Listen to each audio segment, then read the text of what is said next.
हर हर महादेव दोस्तों, स्वागत है आप सभी का एक बार फिर से।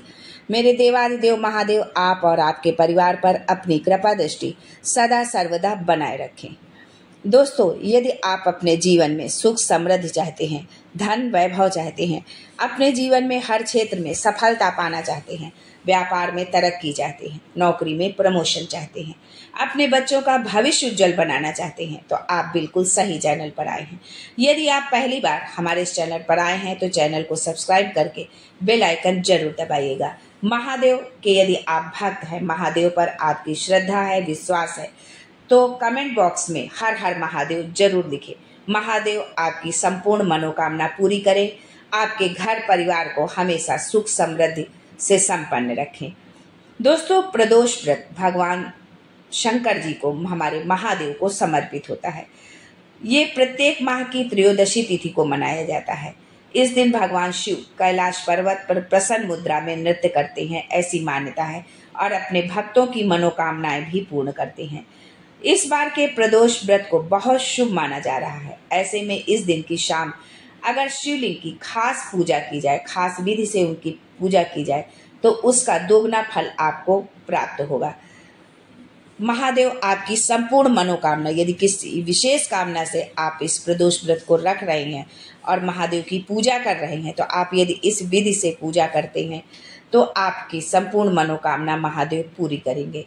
तो आइए जानते हैं कि इसकी पूजा विधि कैसी है और किस प्रकार से हमें इसका पूजन करना है और कौन सा उपाय करना है, किस विधि से हम महादेव को शीघ्र ही प्रसन्न कर सकते हैं। दोस्तों, वैशाख महीने के कृष्ण पक्ष की त्रयोदशी तिथि 25 अप्रैल को सुबह 11:44 पर शुरू होगी। वहीं 26 अप्रैल को सुबह 8:27 पर वैशाख माह के कृष्ण पक्ष की त्रयोदशी तिथि का समापन हो जाएगा।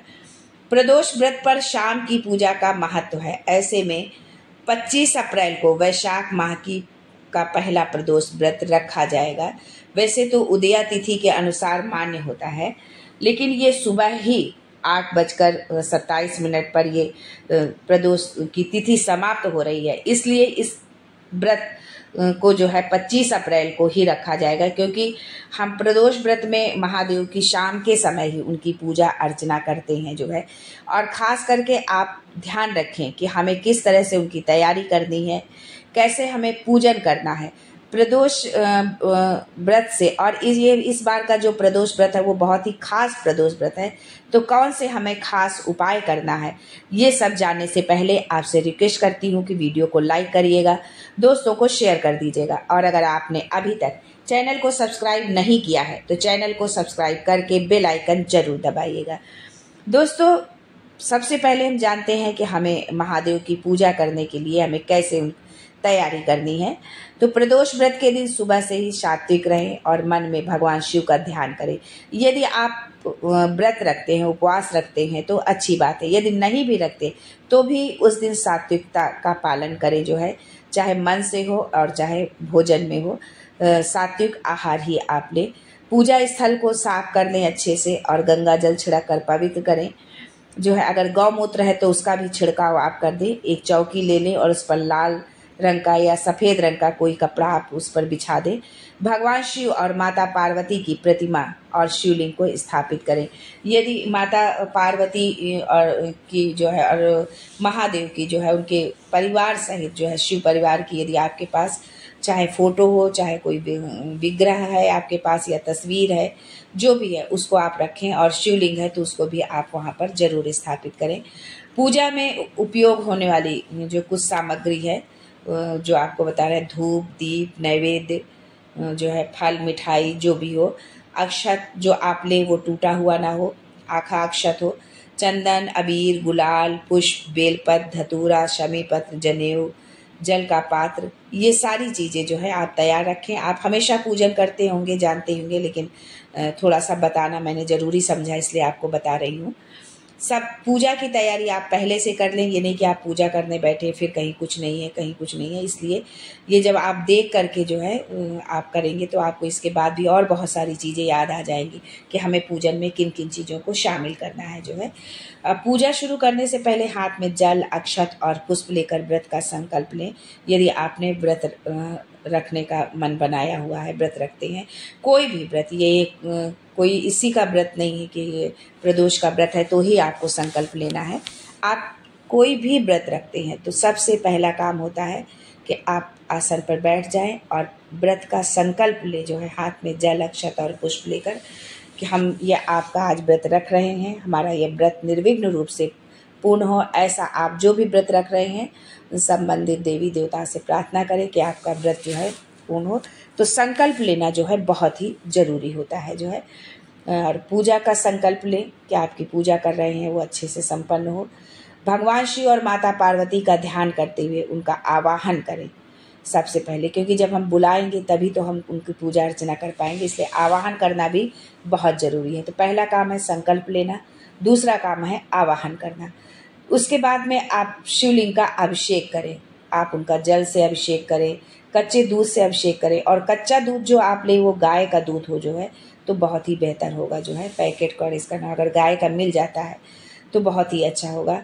आप शहद से अभिषेक करें, गुलाब जल से अभिषेक करें, घी, शुद्ध घी से उनका अभिषेक करें, गन्ने के रस से उनका अभिषेक करें, और सब जितनी भी चीज़ें आपने ली हुई हैं अभिषेक के लिए उन सब से अभिषेक करने के बाद पुनः गंगा जल से अभिषेक करें।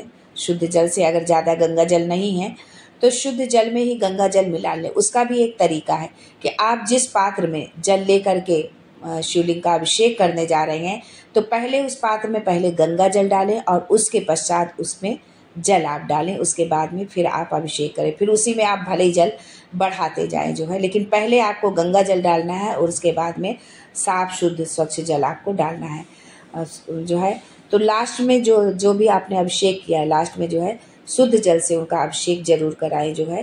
अब सारी चीज़ें, अगर आप कहीं मंदिर में जा रहे हैं पूजा करने तो इतना मंदिर में खाली जगह नहीं होती है कि आप बार बार जो है उसको अभिषेक, आप जो है इतना समय हो जो है कि आप बार बार बैठ करके जल से अलग अलग अभिषेक कर पाए। तो आप सारी चीज़ों को एक साथ भी मिला सकते हैं, यानी पंचामृत से जो है उनका अभिषेक एक साथ मिला लें सारी चीज़ें, और पंचामृत से दूध, दही, घी, शहद, शक्कर, यानी पंचामृत पूरा बना लें और उससे भी आप अभिषेक कर दें।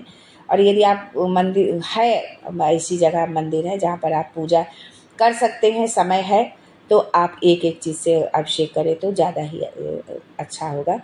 प्रत्येक चीज़ों को जब भी आप अभिषेक करें तो आप ओम नमः शिवाय या श्री शिवाय नमस्तुभ्यम मंत्र का जाप अपने मन में जरूर करते रहें। अंत में शुद्ध जल से जरूर स्नान कराना है, इस बात को बिल्कुल ना भूलें।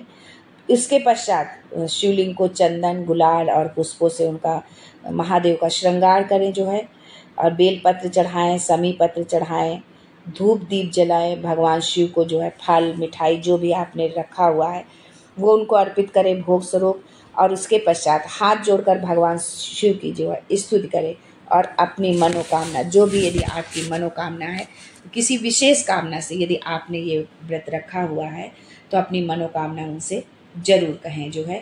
और शिव मंत्रों का जाप भी आप कर सकते हैं। भगवान शिव और माता पार्वती के अंत में आरती उतारें, और सबसे लास्ट में जो पूजा आपने की हुई है उसके लिए जो है क्षमा याचना जरूर मांगे कि यदि कोई भी चीज़ कम या अधिक हो गई हो, कोई भूल हो गई हो, कोई त्रुटि हो गई हो, तो महादेव उसके लिए आप हमें क्षमा करें। अगले दिन फिर आपको व्रत का पारण करना है। दोस्तों, अब जानते हैं उस विशेष उपाय के बारे में, क्योंकि ये प्रदोष जो है बहुत ही खास प्रदोष है, तो इस पर एक कुछ विशेष उपाय करना तो बनता ही है कि हमें क्या उपाय करना है।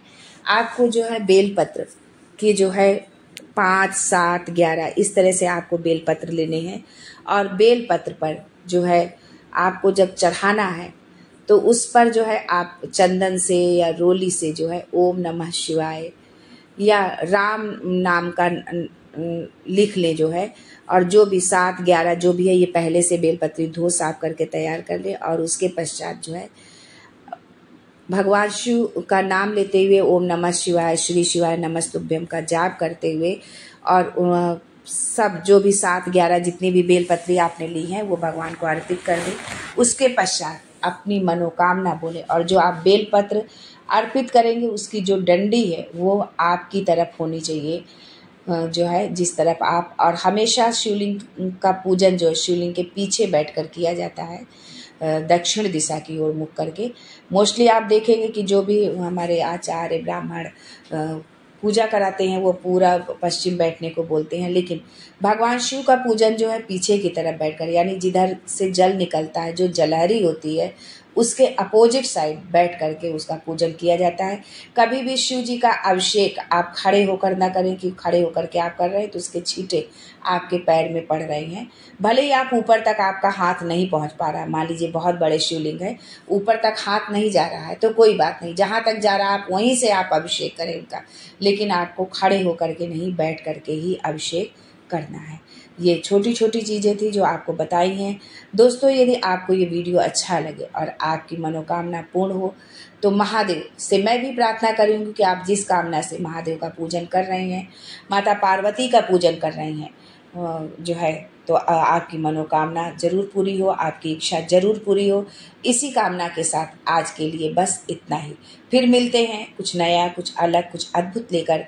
तब तक के लिए हर हर Mahadev, and thanks for watching my video.